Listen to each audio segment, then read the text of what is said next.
નમસ્કાર મિત્રો, મજામાં છો? તો આજે આપણે સૌથી પહેલા એ જોવાનું છે કે કઈ વસ્તુ પાણીમાં દ્રાવ્ય થાય એટલે કે અદ્રશ્ય થઈ જાય છે અને કઈ વસ્તુ અદ્રશ્ય થતી નથી.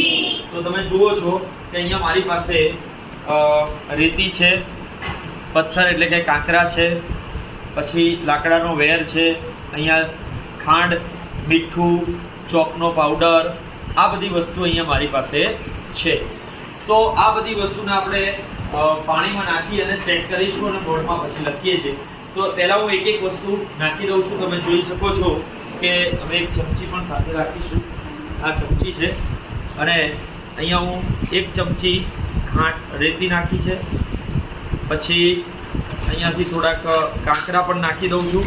પછી તમે દેખી શકશો, અત્યારે બહુ ચિંતા ના કરતા. અહીંયા હું